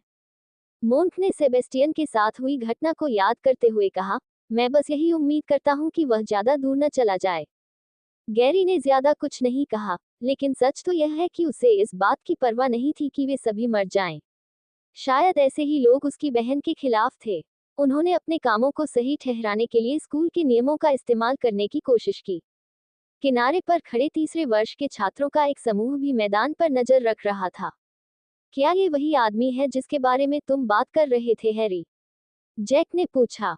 हाँ, जब वह केवल तीसरे वर्ष का छात्र था और उसे के बारे में कोई जानकारी नहीं थी, तो उसके हमले ने मुझे लगभग झकझोर दिया था। मुझे पता था कि वह एक राक्षस बन जाएगा, लेकिन मुझे इसकी उम्मीद नहीं थी। जैक मुस्कुराने लगा। उसकी धड़कनें तेज और तेज होने लगी। जैक रेलिंग के ऊपर से कूदकर रे से लड़ना चाहता था, लेकिन वह जानता था कि उन दोनों के मिलने का समय आ जाएगा। जैक को वर्तमान में पूरे एवरियन अकादमी में नंबर 1 छात्र का दर्जा दिया गया था। उसके पास एक एथलेटिक शरीर था जो इस तरह से तराशा गया था जैसे कि वह युद्ध के देवता का बेटा हो, और उसके साथ साथ उसकी शक्ल भी थी। उसके छोटे काले बाल उसकी मर्दाना भौहों और चौकोर जबड़े की रेखा की तारीफ कर रहे थे। लोग सोचते थे कि दिव्य शक्ति ने उसे सुंदरता का आशीर्वाद दिया है। लेकिन जो लोग जैक को अच्छी तरह से जानते थे, वे जानते थे कि यह एक योद्धा के आशीर्वाद की तरह था। जैक को सिर्फ एक ही चीज से मतलब था, लड़ाई। उसे लड़ना बहुत पसंद था और वह सिर्फ मजबूत विरोधियों से लड़ना चाहता था। हालांकि वह अच्छे और बुरे का फर्क जानता था। ये बात उसके माता पिता ने उसे सिखाई थी। लड़ाई की अपनी भूख को शांत करने के लिए उसने एवरियन के साथ मिलकर शैडो प्लेग के खिलाफ अग्रिम मोर्चे पर जाने का फैसला किया, जो कि मनुष्य के लिए सबसे मजबूत दुश्मन है। चेरी, क्या कोई ऐसा है जिसमें तुम्हारी रुचि है? हैरी ने पूछा। चेरी जैक के ठीक बगल में खड़ी थी। वह एक मांसल लड़की थी जो देखने में ऐसी लग रही थी जैसे उसे जंगली जानवरों ने पाला हो। उसके बैंगनी लहराते बाल थे और उसका शरीर एक अमेजन योद्धा जैसा था। जब आपको पहले से ही उत्तर पता है तो फिर क्यों पूछें? हैरी ने चेरी को देखकर मुस्कुरा दिया। इस परीक्षा में उत्तीर्ण होने वाले 5 लोगों का चयन पहले ही हो चुका है। हैरी और बाकी लोग पहले से ही जानते थे कि चेरी किस बारे में बात कर रही थी। मुकाबला देखकर ये देखना आसान था कि वर्तमान में 5 छात्र थे जो अखाड़े में बाकी सभी से बेहतर प्रदर्शन कर रहे थे। पहला था रे। उसके प्रदर्शन के बाद अब कई छात्र उससे दूर रहने लगे थे। अगले 2 स्लॉथ और बेजा थे। वे कटार नामक हथियारों की एक जोड़ी का उपयोग कर रहे थे। वे खंजर के समान थे, केवल उनमें मूठ नहीं थी। आप एक लंबी छड़ पकड़ते थे जो फिर एक त्रिभुजाकार ब्लेड में बदल जाती थी। दोनों जुड़वां अपने हाथों से तेज थे और एक साथ मिलकर अच्छा काम करते थे। वे अक्सर आने वाले विरोधियों से बचने और दूसरों पर हमला करने के लिए प्रदर्शन या कलाबाजी का प्रयोग करते थे। तीसरे वर्ष के छात्रों का ध्यान खींचने वाला अगला हथियार काइल था। काइल वर्तमान में चेन और वजन के एक प्रकार को अपने हथियार के रूप में इस्तेमाल कर रहा था। वह अपने विरोधियों से अच्छी दूरी बनाए रखने के लिए कुशलता से इसका इस्तेमाल कर रहा था। हथियार की लंबी दूरी के कारण किसी के लिए भी उसके करीब पहुंचना मुश्किल था। अंत में माथा थी। उसे इस बात का बहुत अच्छा ज्ञान था कि कब वार करना है और कब नहीं। वह दूसरों के शरीर का इस्तेमाल करके खुद को चोट लगने से बचाती थी। जब भी वह किसी पर गोली चलाती, तो वह अपनी जगह से हट जाती ताकि दूसरों को उसकी स्थिति का पता न चले। जब तक ये पांचों एक दूसरे के खिलाफ जाने का फैसला नहीं करते, तब तक सभी को यकीन था कि वे अगले दौर में पहुंच जाएंगे। जब गैरी ऊपर से लड़ाई देखने में व्यस्त था, तो उसने एक महिला की आवाज सुनी जो उसका नाम पुकार रही थी। गैरी, यहाँ आओ। जैस्मीन ने हाथ हिलाया। फिर उसने गैरी को अपने पास आने का इशारा किया। ये सुंदर लड़की कौन है? डैन ने पूछा। मैंने उसे पहले कभी नहीं देखा, सिल्विया ने उत्तर दिया। भिक्षु, आपने क्या देखा? कौन? मैं? नहीं, कभी नहीं। मैं तो ये भी नहीं जानता कि आप किसके बारे में बात कर रहे हैं। मोन्क रहस्य रखने में बहुत खराब था और उसकी प्रतिक्रियाओं से सभी को पता चल गया था कि मोन्क कुछ छिपा रहा है। गैरी के आते ही जैस्मीन और वह एक शांत जगह पर चले गए जहां कोई नहीं था। फिर उसने उसके कान में फुसफुसाते हुए कहा, क्या तुम्हें वह भूमिगत गुफा याद है जिसमें हम गए थे, लाल दरवाजे के पीछे? गैरी को अचानक उसकी बातों में दिलचस्पी हो गई। मुझे इसके बारे में सपने आने लगे। मैं जुनूनी हो रहा था, तभी मुझे कुछ पता चला। मुझे अंदर जाने का एक और रास्ता मिल गया, लाल दरवाजे के अलावा एक और प्रवेश द्वार। गैरी को अचानक बहुत दिलचस्पी हो गई। अध्याय 88, विश्वासघात। रे उस समय मैदान के बीच में खड़ा था और फर्श पर लौट रहे 9 आदमियों को देख रहा था। किसी कारण से, भले ही वे पीड़ित थे, रे का गुस्सा शांत नहीं हो रहा था। ऐसा लग रहा था जैसे उसके शरीर के किसी दूसरे हिस्से ने उन पर कब्जा कर लिया हो। हर बार जब वह उनमें से किसी को मारता, तो एमी की छवियां, गैरी की छवियां जब उसे प्योर ब्लड द्वारा चोट पहुंचाई जाती, और मोन्क की छवियां जब उसे सेबस्टियन द्वारा चोट पहुंचाई जाती, उसके दिमाग में कौंध जाती। इस तरह के लोग जीने के लायक नहीं थे। रे अपने सबसे नजदीकी व्यक्ति के पास जाने लगा। हर कोई उत्सुकता से उसे देख रहा था कि वह क्या करने जा रहा है। लड़का उन्हें मारने जा रहा है। मैं तुमसे कहता हूं कि हमें उसे वहां से निकालना होगा, एक बुजुर्ग ने मांग की। बूढ़ा आदमी चुप रहा और बस ध्यान से देखने का फैसला किया। सिल्विया और बाकी लोग भी अपनी सांस रोके हुए थे, सोच रहे थे कि रे आगे क्या करेगा। रे अपने सबसे निकट खड़े व्यक्ति के पास झुका और बोला, आप कभी भी की का उपयोग नहीं कर पाएंगे। फिर रे ने अपना हाथ उस आदमी की छाती पर रख दिया। केवल 2, रे ने कहा। सिल्विया और बूढ़े आदमी को अपनी आंखों पर यकीन नहीं हुआ। वे दोनों वाकई इस बात से चिंतित थे कि रे क्या करेगा। उन्होंने अपनी आंखों में की को सक्रिय किया और जो उन्होंने देखा उससे उनके होश उड़ गए। ऐसा लग रहा था कि एक शरीर से निकलकर रे के शरीर में जा रही थी। एक बार जब रे ने उस आदमी की को पूरी तरह से अवशोषित कर लिया, तो उसने प्रतियोगी को तब तक धीरे से मारा जब तक कि उसके कंगन पर संख्या 0 प्रदर्शित नहीं हो गई। सफेद प्रकाश ने आदमी को घेर लिया और उसे दूर भेज दिया। बुजुर्ग और पूरी भीड़ राहत की सांस ले रही थी। वे आखिरी क्षण तक अपनी सांस रोके हुए थे। लगता है कि लड़के के बारे में आपकी बात सही थी। वह अब छात्रों को कोई नुकसान नहीं पहुंचा रहा है, एक बुजुर्ग ने कहा। बूढ़ा आदमी घबरा कर हंसा। दूसरे बुजुर्ग बूढ़े आदमी की तरह लड़ाकू नहीं थे, इसलिए उन्हें कुछ पता नहीं था कि क्या हुआ, लेकिन बूढ़ा आदमी डर रहा था कि शायद दूसरों ने भी वही देखा होगा जो उसने देखा था, खास तौर पर प्योरब्लड के सदस्य। रे ने फर्श पर लेटे प्रत्येक प्रतियोगी के पास जाकर उन पर कौशल मैना ड्रेन का प्रदर्शन किया। 8 प्रतियोगियों को अवशोषित करने के बाद रे ने वर्तमान में अतिरिक्त 11 मैना पॉइंट प्राप्त किए थे, जिससे उनका कुल मैना पूल 21 हो गया। रे ने फ्लोर पर अंतिम व्यक्ति की ओर चलना शुरू किया। इस बिंदु पर अधिकांश प्रतियोगी बाहर हो चुके थे। केवल कुछ ने देखा था कि रे ने क्या किया था और उसके खिलाफ नहीं जाने का फैसला किया था। सारा नाम की एक लड़की ने रे को मैदान के बीच में देखा जो मैदान पर आखिरी आदमी को मार रहा था। रे को उस आदमी के बगल में घुटनों के बल बैठा देखकर उसने सोचा कि रे एक आसान लक्ष्य है। उसने अपना धनुष तैयार किया और सीधे रे की पीठ पर निशाना साधा। तीर हवा में उड़ गया और रे से ऐसे टकराया जैसे वह किसी ठोस दीवार से टकरा रहा हो। रैज कंगन अप्रदर्शित। रे ने शॉट को अनदेखा किया और आखिरी प्रतियोगी की को अवशोषित करना जारी रखा। फिर जब यह आखिरकार खत्म हुआ तो उसके अंक अब 22 हो गए थे। रे ने जल्दी से की वाले आदमी को 4 बार टैप किया और उसे टेलीपोर्ट करने के लिए भेज दिया। रे उठ खड़ा हुआ और पीछे मुड़ा। वह सारा को धनुष के साथ वहां खड़ी देख सकता था। किसी कारण से जब वह रे की आंखों में देख रही थी, तो सारा को अपनी रीढ़ की हड्डी में सिहरन महसूस हो रही थी। उसने तेजी से रे की दिशा में और तीर छोड़े। रे धीरे धीरे उसकी ओर बढ़ा और हर तीर के वार से बचता हुआ कुछ ही दूरी पर पहुंच गया। सारा कांप रही थी। वह दूसरा तीर लेने के लिए अपने तरकश की ओर गई। जब उसने नीचे देखा, तो उसे एहसास हुआ कि उसका तरकश खाली हो चुका है। उसके पास अब कोई तीर नहीं बचा था। जब उसने फिर से रे को देखने के लिए ऊपर देखा, तो वह पहले से ही उसके ठीक सामने था। रे ने सारा का सिर पकड़ लिया और मैना ड्रेन प्रक्रिया शुरू कर दी। कोई नहीं जानता था कि रे क्या कर रहा था, लेकिन सारा को अपनी ऊर्जा रिसती हुई महसूस हो रही थी। वह इतनी डरी हुई थी कि कहीं रे कुछ और बुरा न कर दे। भीड़ में से एक दर्शक खड़ा हुआ और चिल्लाया, मेरी बेटी से अपने हाथ हटाओ, राक्षस। रे ने उस तरफ देखा जहां से आवाज आ रही थी। ये वही आदमी था जिसने कहा था किस तरह के माता पिता ने उसका पालन पोषण किया। रे के पिता की छवियां उसके दिमाग में उभर आईं। कैसे राज्य ने उसे छोड़ दिया था जब उसने इतने सालों तक अग्रिम मोर्चे पर रहकर काम किया था। कैसे जब वह छाया प्लेग से संक्रमित हुआ तो राज्य ने उसकी बेचारी मां की मदद के लिए किसी को नहीं भेजा। रे ने अपनी मुट्ठी पीछे खींची और सारा के पेट पर मुक्का मारने के लिए तैयार हो गया। सारा ने अपनी आंखें बंद कर ली और उस नतीजे का इंतजार करने लगी जिसे वह टाल नहीं सकती थी। अचानक, इससे पहले कि रे अपनी मुट्ठी आगे बढ़ा पाता, एक जंजीर उसकी मुट्ठी के चारों ओर लिपट गई और उसे पीछे की ओर खींचने लगी। जब उसने पीछे देखा, तो उसने देखा कि काइल जंजीर को पकड़े हुए था।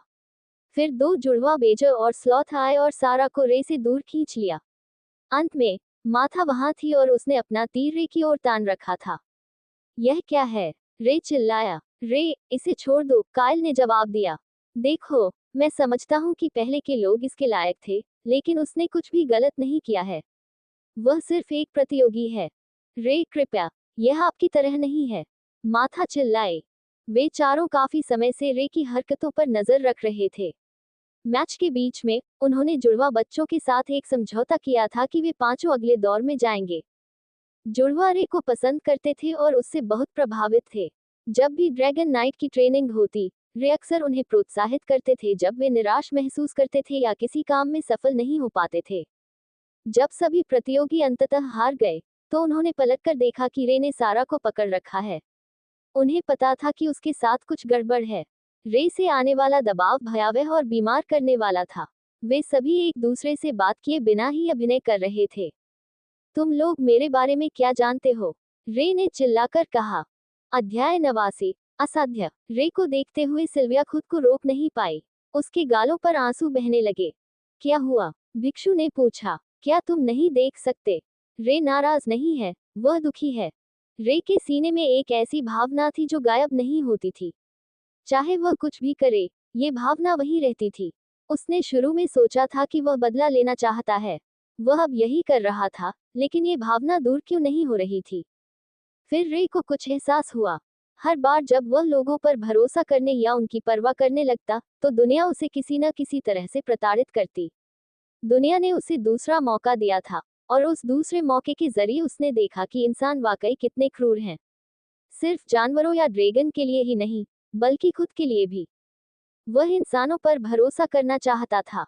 वह एक ऐसी जगह ढूंढना चाहता था जिसे वह अपना घर कह सके। अगर उसे बस एक शांतिपूर्ण जीवन जीने का मौका दिया गया होता तो शायद सब कुछ ठीक हो जाता। लेकिन दुनिया नहीं चाहती थी कि वह ऐसा करे। दुनिया ने उसे दिखाया कि इंसान कैसे होते हैं। इसने उसे लाल बाल दिए और उसने देखा कि लोग किस तरह का भेदभाव करते हैं। फिर इसने उसे फिर से परखा। जब उसने दो लोगों की जान बचाने का फैसला किया, तो उसने लगभग अपनी जान गंवा दी। जब उसके पिता संक्रमित हुए थे, तो कोई भी उनकी मदद करने नहीं आया। अब ऐसा लग रहा था कि हर कोई उन्हें और उनके करीब आने वाले हर व्यक्ति को मार डालना चाहता है, यहाँ तक कि एमी को भी, जिससे वह सिर्फ कुछ समय के लिए ही मिला था। जब रे चुपचाप मैदान में खड़े थे, तो समूह को लगा कि वे रे तक पहुंचने में सफल हो गए हैं। अचानक रे ने अपने दाहिने हाथ में बंदी चेन खींच ली। काइल ने विरोध करने की कोशिश की लेकिन हवा में घसीटता हुआ चला गया। जैसे ही काइल उसके करीब पहुंचा, रे उछल पड़ा और अपनी दोनों मुट्ठियों से उसे जमीन पर पटक दिया। काइल रे के पैरों के पास निश्चल पड़ा था। रे धीरे से नीचे झुका और काइल के कान में फुसफुसाया। आपको अपने प्रशिक्षण को अधिक गंभीरता से लेने की आवश्यकता है। अपनी किक पर ध्यान केंद्रित करें। माथा ने अचानक घटी इस घटना पर प्रतिक्रिया स्वरूप हवा में 3 तीर छोड़े। रे ने न केवल उन्हें चकमा दिया बल्कि 2 तीरों को पकड़कर माथा के दोनों ओर फेंक दिया। अगर माथा हिलती तो उसे अपने ही तीरों से चोट लग जाती। रे आगे बढ़ा और माथा के पेट में घूंसा मार दिया। जैसे ही उसका शरीर धीरे धीरे जमीन पर गिरा, रे फुसफुसाया। संकोच मत करो, भविष्यवाणी करो कि मैं कहाँ जाऊंगा, न कि यह कि मैं कहाँ हूँ। दोनों जुड़वा रे पर एक साथ हमला करने लगे। रे ने अपने बाएं पैर में की से वार किया और जमीन पर पटक दिया, जिससे मैदान के टुकड़े हवा में उड़ने लगे। उसने दो बड़े टुकड़ों को मुक्का मारा, उन्हें आगे की ओर उछाला और वे जुड़वा बच्चों से टकरा गए। जब दोनों जुड़वा बच्चे फर्श पर लेटे थे, रे सहजता से उनके पास चला गया। बहादुर होना अच्छी बात है, लेकिन बिना योजना के आप अपना जीवन बर्बाद कर रहे हैं। भीड़ ने पहले कभी किसी छात्र को मैदान में इस तरह का दबदबा दिखाते नहीं देखा था। उन्होंने अभी अभी रे को एवरियन अकादमी के 4 सर्वश्रेष्ठ छात्रों को हराते हुए देखा था। यह आदमी शीर्ष 5 रैंकिंग में कैसे नहीं है? अन्य छात्र निश्चित रूप से बहुत ताकतवर होंगे, तीसरे वर्ष के एक छात्र ने कहा। तीसरे वर्ष के लगभग सभी छात्र सिल्विया और उसके समूह को घूर रहे थे। अगर रे शीर्ष 5 में आने के योग्य नहीं था तो ये 5 वाकई राक्षस होंगे। पूरा समूह खुद को छिपाने के लिए एक गड्ढा खोदना चाहता था। वे जानते थे कि हर कोई क्या सोच रहा था, लेकिन ये सच नहीं था। उनमें से हर एक को पता था कि रे दूसरे वर्ष के छात्रों में सबसे मजबूत था। यदि वे मैच का परिणाम देखना नहीं चाहते होते तो वे पहले ही गायब हो गए होते। साराह मैदान में खड़ी आखिरी छात्रा थी। बाकी 4 छात्र इतने घायल थे कि हिल भी नहीं पा रहे थे। रे ने उनमें से हर एक को सिर्फ एक बार मारा था, जिससे 20 पॉइंट का नुकसान हुआ था, जो उन्हें भगाने के लिए काफी नहीं था। रे धीरे धीरे सारा के पास गया। उसने की को अपनी उंगलियों पर केंद्रित किया और उसके सिर पर 4 बार थपथपाया। जैसे ही ब्रेसलेट चमकने लगा, एक सफेद रोशनी ने उसे घेर लिया। मुझे खेद है, रे ने सांत्वना दी। पूरे घटनाक्रम से उद्घोषक इतने स्तब्ध थे कि मुकाबले के अंतिम 15 मिनट तक उन्होंने किसी भी विषय पर टिप्पणी नहीं की। देवी और सज्जनों, अगले दौर में हमारे 5 दावेदार हैं। एक बार फिर जोरदार गर्जना होने लगी। पूरा मैदान हिलने लगा। भीड़ ने जयकारे लगाए और प्रशंसा के नारे लगाए। भले ही वे उसके शुरुआती तरीकों से सहमत न हों, लेकिन वे उसके युद्ध कौशल की प्रशंसा किए बिना नहीं रह सके। अगला राउंड 1 घंटे में शुरू होगा। जब तक हम स्टेडियम की मरम्मत में अपना समय लगाएंगे, कृपया इस समय का उपयोग स्नैक्स खरीदने और शौचालय जाने में करें। आप कुछ भी मिस नहीं करना चाहेंगे। अगले राउंड के लिए हमारे पास तीसरे वर्ष के छात्र हैं। जो 5 लोग अभी भी अखाड़े में थे, उनके चारों ओर कंगन चमकने लगे। जब सफेद रोशनी ने उन्हें घेर लिया, तो उन्हें दूसरे बड़े हॉल में ले जाया गया। रे और अन्य लोगों ने खुद को प्रतिभागियों से घिरा हुआ पाया। उनमें से कई लोग फर्श पर लेटे हुए थे और उनके बगल में एक बिस्तर और एक मेडिकल पसंद था। अकादमी वर्तमान में प्रतियोगियों का उपचार कर रही थी। हालांकि रे को लड़ाई में कोई नुकसान नहीं हुआ था, फिर भी चिकित्सक उसे देखना चाहते थे। वर्तमान में एल्डर्स बैठने के क्षेत्र में वे रे के बारे में बात कर रहे थे। ऐसा लगता है कि वह भविष्यवाणी में बताया गया लड़का ही हो सकता है। हाँ, और क्या तुमने उसका गुस्सा देखा? वह हम सब पर कहर बरपाएगा। सही मार्गदर्शन के साथ वह हमें बचा लेगा। क्या आप लड़के को बाहर निकालना चाहते हैं? शायद यही कारण है कि वह सबसे पहले हम सभी को बाहर निकालने की कोशिश करेगा। बुजुर्ग आपस में बहस करते रहे। तभी विल्फ्रेड प्रकट हुआ और बूढ़े आदमी के पास चला गया। उसने बूढ़े आदमी से फुसफुसा कर कहा, मैंने वैसा ही किया जैसा आपने कहा था और छात्रों को देखा। ऐसा लगता है कि आप सही थे। वे अब अपनी की को इकट्ठा नहीं कर सकते। डॉक्टरों का कहना है कि यह अस्थायी हो सकता है, लेकिन मुझे सबसे बुरे की आशंका है। बूढ़ा आदमी और विल्फ्रेड चिंतित थे। उन्हें अपनी शक्ति के अनुसार सब कुछ करना था ताकि किसी को इस बारे में पता न चले। अध्याय 90, परिवार को ठीक करना। रे को लड़ते हुए देखने के बाद गैरी को पूरे शरीर में तनाव महसूस हुआ। वह बाहर निकलकर आगे बढ़ना चाहता था। वह बस इतना करना चाहता था कि अपनी तलवार किसी चीज पर घुमाए।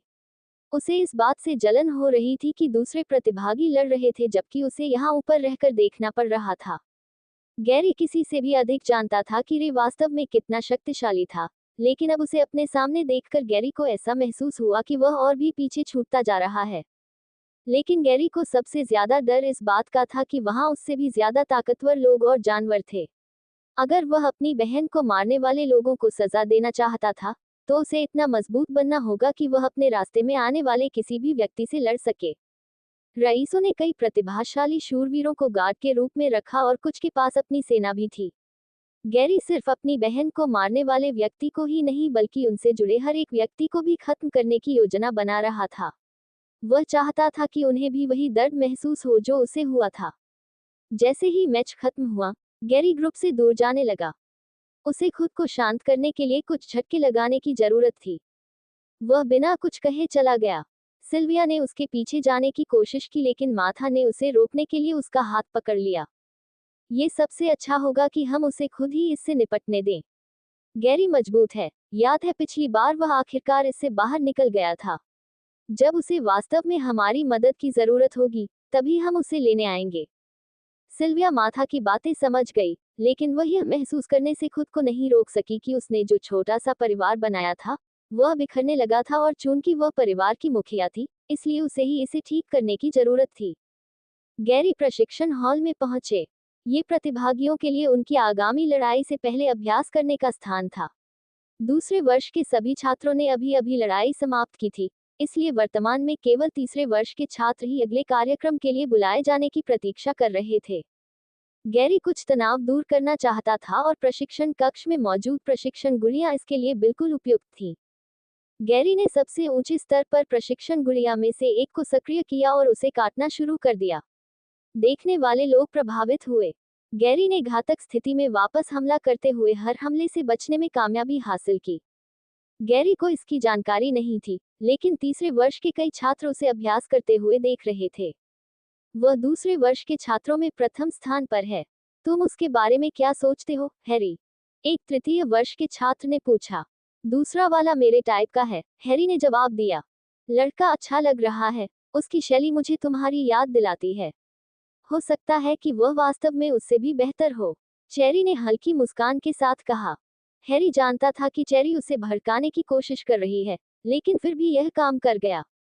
हैरी धीरे धीरे उस जगह के करीब जाने लगा जहां गैरी गुड़िया के साथ प्रशिक्षण ले रहा था।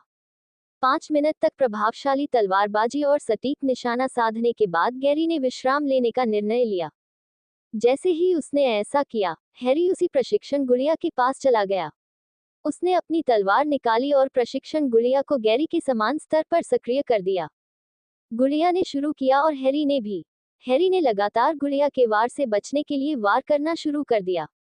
थोड़ी देर बाद लोगों को एहसास हुआ कि हैरी क्या कर रहा था। वह अभी भी वही हरकतें कर रहा था जो गैरी ने की थी। हर एक चकमा और वार बिल्कुल एक जैसा था। आखिरी वार में हैरी ने अपनी तलवार की को अंदर डाला और गुड़िया का सिर गैरी की ओर उछाल दिया।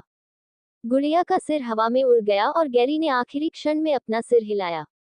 ये जितना मैंने सोचा था उससे कहीं अधिक आसान था, हैरी ने गैरी की ओर देखते हुए कहा। तीसरे वर्ष के छात्रों को समझ में नहीं आ रहा था कि क्या कहें। वे हैरी को बहुत लंबे समय से जानते थे और वह छात्र रैंकिंग में सिर्फ 50वें स्थान पर था। वह एक अच्छा फाइटर था, लेकिन उस स्तर पर नहीं जहां वह ऐसा कुछ कर सके। बाकी लोग सोचने लगे कि क्या हैरी इस पूरे समय अपनी ताकत छुपा रहा था।